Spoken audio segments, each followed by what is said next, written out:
Whoops.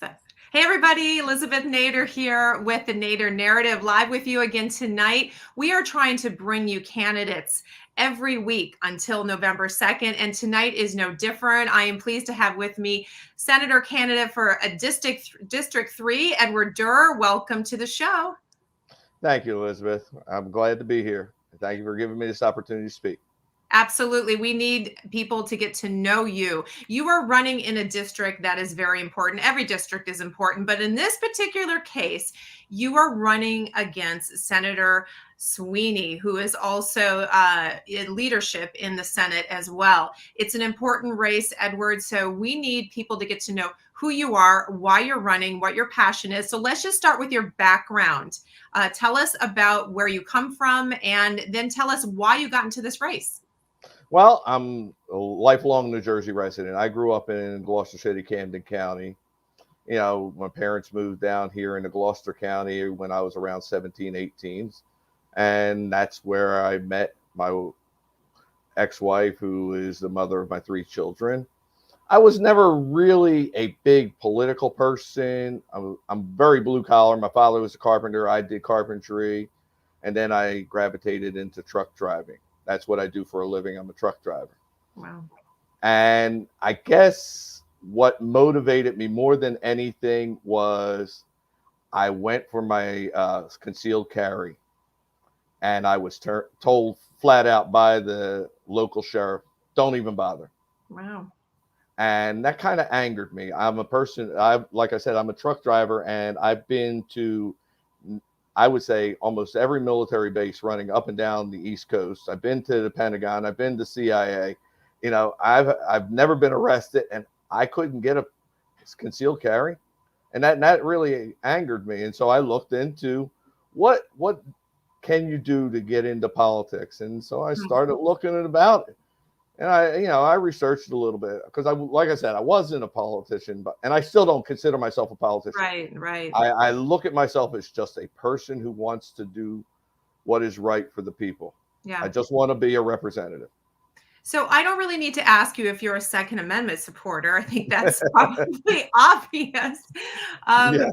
That's kind of pushed you over the edge when you couldn't really exercise your right in that way, and you decided to go all in. And in your district, you're running against Steve Sweeney. Now, interesting opportunity here because he has been in Senate leadership for a decade. We have so much we can say about his lack of leadership, but why did you think this was especially a great opportunity to flip this seat? Well, I'm a numbers guy, and I've looked at the numbers over the years. We have a district that is 150,000 voters. Senator Sweeney has never broken 32,000 votes. It's always been 31 and change. And so I felt if he can't even get half the district, that means there's numbers out there to be taken, and you just have to motivate and get the people to come out and vote. Right. I believe if they come out and vote, we can win. Yeah. I mean, South Jersey is a pretty conservative area. So how he was, and like I said, I wasn't into politics in the past, so I can't speak for him as when he got elected back in the early 90s as a Freeholder County Commissioner. Right. But what he has done in this last year and a half, basically, or I should say what he hasn't done, Correct. hasn't represented the people.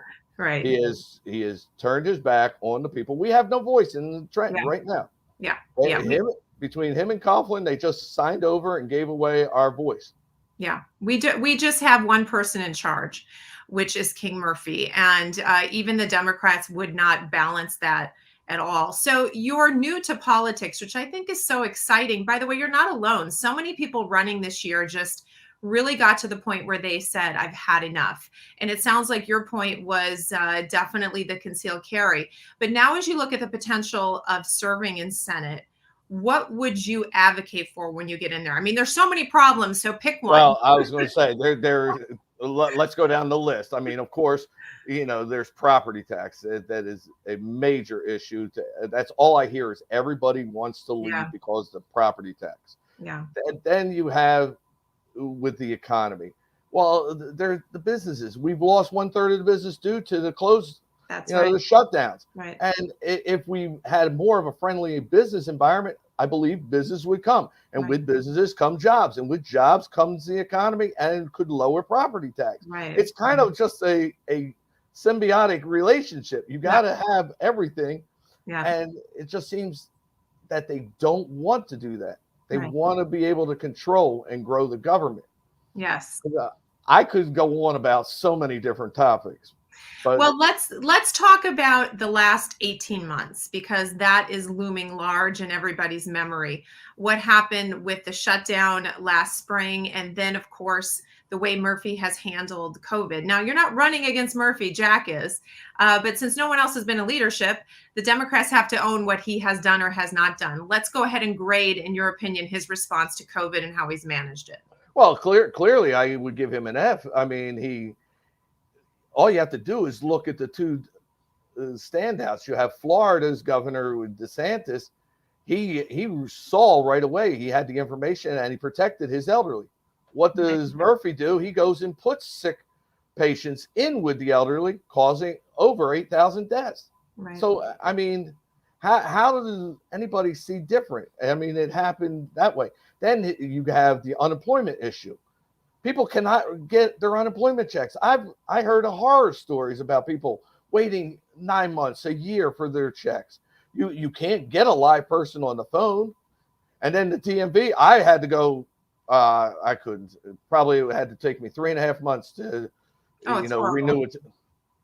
It was ridiculous. Yeah, it's ridiculous. It's abusive, really. It's abusive. It's like it's like we're a third world country when it comes to services that, the government is supposed to provide. So I think in a lot of ways, don't you think that COVID sort of revealed all the cracks and all the problems we already had with this state government? I think what it revealed was his inadequacy as a governor. He clearly doesn't know what he's doing.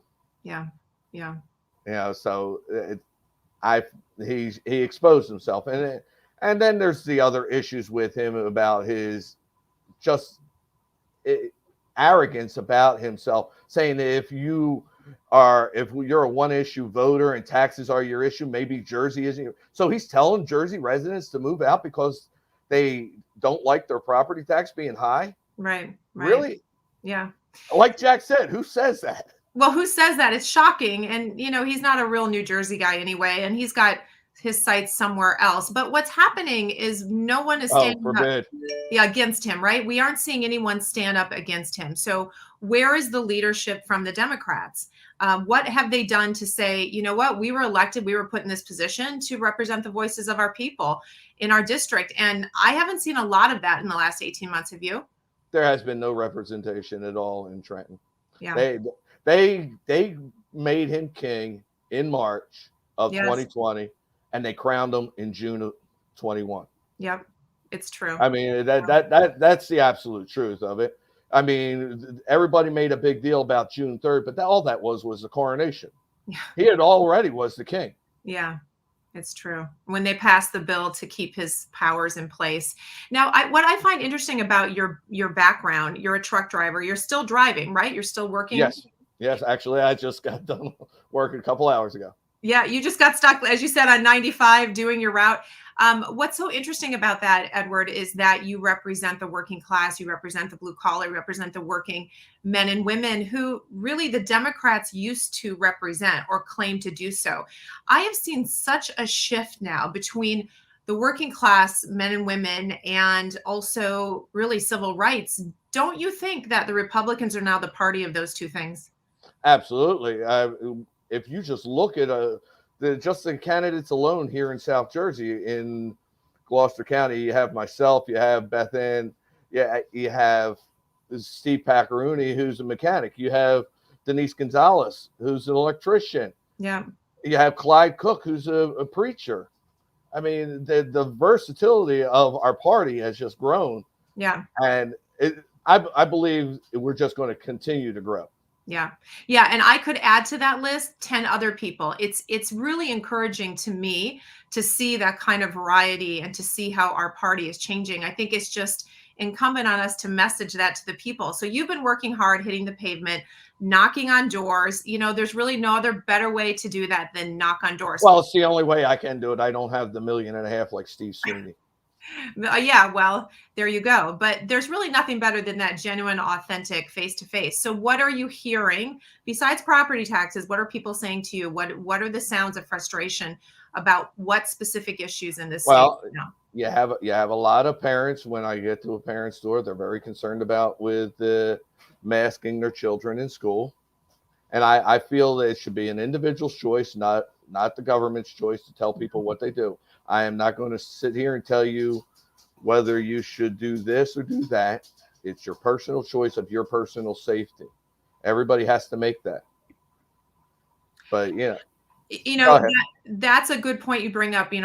Personal choice and choices about how you feel safe and all of that. How does that extend for you into the idea of mandating something? Where do you stand with medical freedom and all those issues that they weren't really mainstream before, but now we're facing that? We're facing potentially being told what we have to do, even in terms of what shots we take. Would you be someone who stood for or against mandates? I'm against any mandates. Period. I believe a person has their rights. First off, you have a religious right, you have a health right, you have a personal belief. Yeah. So I don't believe that anybody should be mandated to do anything. Just like I don't believe the government should be mandating businesses to follow certain obligations in that regard. Right. If it's a private business, right. The word private business, not government. We're not a socialist, hopefully, right. Yet. Well, not yet. Country.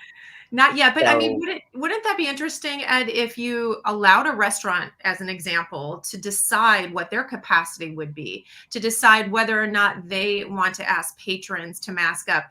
Don't they know their business? And at the end of the day, doesn't capitalism sort of dictate who wins and loses by choices? Absolutely. That would decide. If you're a person who believes that people should be wearing masks, you won't go to the restaurant that doesn't mask their employees. Right. You'll go to the one that does, and it will take care of itself. Right. Let capitalism take care of the businesses. The government should never be involved in the businesses. Yeah. Yeah. Now, another thing that Sweeney has done, and I just want to make sure this gets talked about for the audience listening, because, by the way, I think that we need to support candidates like you across the state. So even if you're not in District 3 right now and you're listening, or you know someone who is in District 3 and you want to share this with them, Steve Sweeney has gone out after all of our rights for a long time. He has been instrumental, Edward, in trying to take away the religious exemption for healthcare of children, vaccines specifically. He's been trying to tighten all of that. He has said to mothers, I don't care. You can scream and yell and beat your drums outside Trenton. I'm going to do what I want to do. What kind of attitude do you think that is as a state senator? Well, he's a bully. And I'm not going to mince words. He's a bully.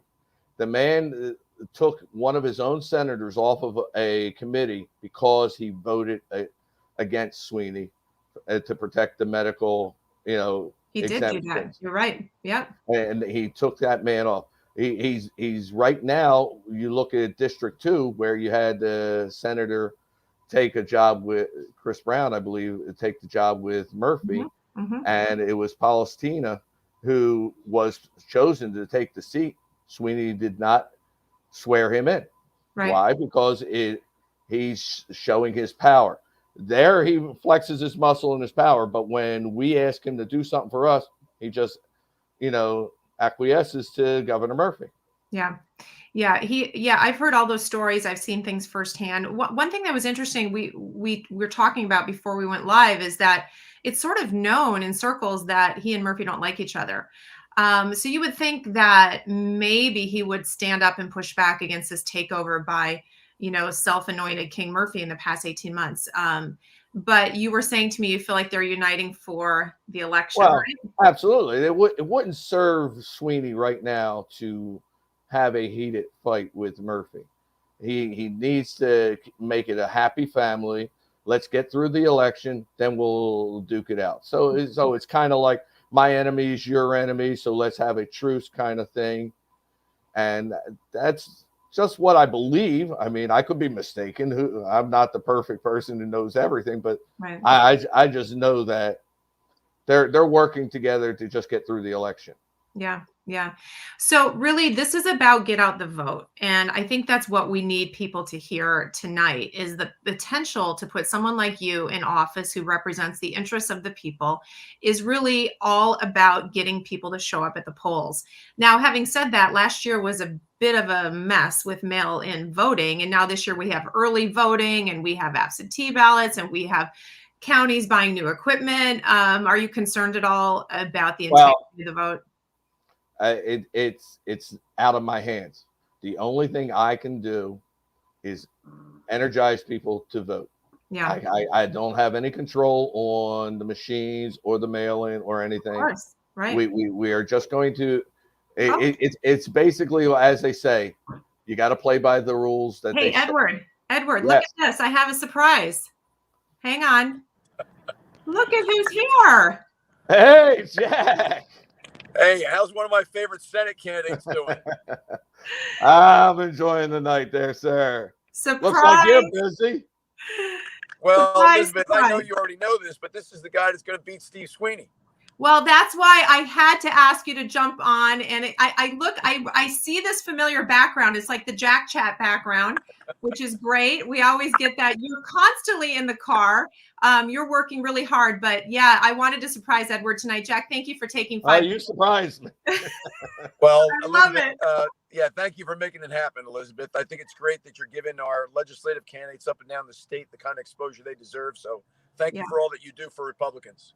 Well, you're doing the same. I know it's very important to you to support everyone down ballot, and you're working hard to do that. This is particularly interesting to many of us who are not fans of Steve Sweeney. And I really want you to weigh in on 2 things. First of all, Sweeney, and then Edward, because we want to talk more about him. But, you know Steve Sweeney. Talk about his lack of leadership. I mean, he has been in that position of power for a while. What have we seen from him? Well, we've seen that the leadership in the legislature has kind of capitulated to Phil Murphy over the past year and a half, allowed him to rule through executive order.